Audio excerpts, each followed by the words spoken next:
আসসালামু আলাইকুম। কি অবস্থা সবার? আশা করি সবাই ভালো আছেন। আলহামদুলিল্লাহ আমিও ভালো আছি। শুরু হয়ে গিয়েছে বৃষ্টির দিনে এক কাপ মন ঘোরানো কফি খুবই ভালো লাগে সবারই। আর কফিটা যদি হয় একটু ফ্রমি একটু ক্রিমির তাহলে আরও ভালো লাগে। সো টোরাবিকা হচ্ছে এমন একটা ব্র্যান্ড, এই ব্র্যান্ড চিনে না যারা কফি লাভার আছে এমন কেউ নেই। তো আমি ম্যাক্সিমাম টাইম ক্যাপুচিনোটাই ট্রাই করি। তো টোরাবিকার এই ক্রিমির লাইটটা এবার আমার ননদ আমাকে গিফট করেছিল, তো ভাবলাম দেখি একটু টেস্ট করে কেমন। ক্রিমি লাইটটা এর আগে আমার কখনো খাওয়া হয়নি, এবারই প্রথম আমি এই ক্রিমি লাইটটা খাচ্ছি টোরাবিকার। কারণ সবসময় আমি ক্যাপাচিনোটাই খেয়েছি, কারণ কফি জিনিসটা একটু ফমি না হলে ভালো লাগে না। আর ক্রিমি লাইটটা একটু ক্রিমি টাইপের, এটা খুব একটা ফমি হয় না। সো যেহেতু বৃষ্টির সময় এক মগ কফি কিন্তু মনটা আরও শান্ত করে দেয়। বাইরে যাওয়া যাচ্ছে না, সারাটা দিন ধরে বৃষ্টি। আমাদের এখানে তো গত 2 দিন ধরে একদম টানা বৃষ্টি। আর গ্রামে যেটা হয় একটু বৃষ্টি হলে চারিদিকে কাদার জন্য কিন্তু কোথাও বের হওয়া যায় না। আর আমার ছানাপু অসুস্থ, ওয়েদার চেঞ্জ হচ্ছে, ঠান্ডা জ্বর তো লেগে আছে বাচ্চাদের। তো আমি প্রথমে এখানে হচ্ছে দুধ গরম করতে দিয়েছি চুলায়। আর ক্রিমি এই কফিটাতে কিন্তু একটু বলক বেশি দুধটাই লাগে। আর আমি এখানে কোনো প্রকার পানি ইউজ করছি না, সম্পূর্ণ দুধ দিয়ে ডিরেক্ট কফিটা আমি মেক করব। আর যাদের টাইম আছে তারা চাইলে এটা হালকা একটু ফমি করে নিতে পারেন, কিন্তু আমার কাছে মনে হলো ক্রিমি লাইট যেহেতু একটু আমি ক্রিমিভাবেই খাই, ফমি আজকে আর ট্রাই করবো না।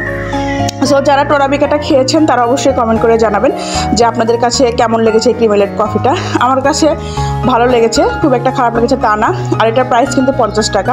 তো এখানে যে সুগারটা ছিল সেটা দিয়ে আমি 1 কাপ কফির জন্য নিয়েছিলাম। আর এটা আমি 1 কাপ ভেঙে, মানে 1 প্যাকেট ভেঙে 2 কাপ করেছিলাম, কারণ যেহেতু প্রাইসটা 50 টাকার, আমার হাজব্যান্ডও বাসায় ছিল, তো ভাবলাম তাহলে দুজন শেয়ার করেই খাই।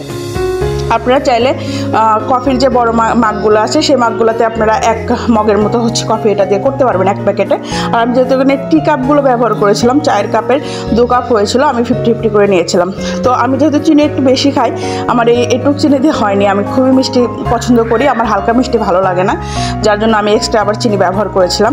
তো আমি চিনি আর এটা কফিটা মিক্সড করার পরে বলক ওঠা গরম দুধ উপর থেকে ঢেলে দিলাম। কফির কিন্তু এটা স্পেশালিটি, যত উপর থেকে ঢালবেন তত একটা ফমি ভাব আসবে। তো আমার কফিটা মেক করা শেষ।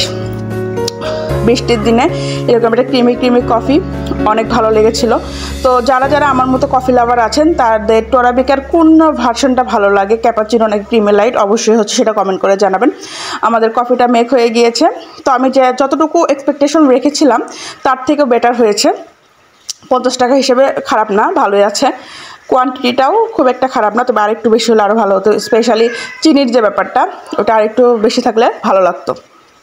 এই তো আমার কফিটা রেডি হয়ে গিয়েছে, এখন বৃষ্টি উপভোগ করব আর কফি খাবো। তো কারা এই কফিটা খেয়েছেন অবশ্যই কমেন্ট করে জানাবেন। আর ভিডিওটি ভালো লেগে থাকলে অবশ্যই লাইক কমেন্টের পাশাপাশি শেয়ার করুন।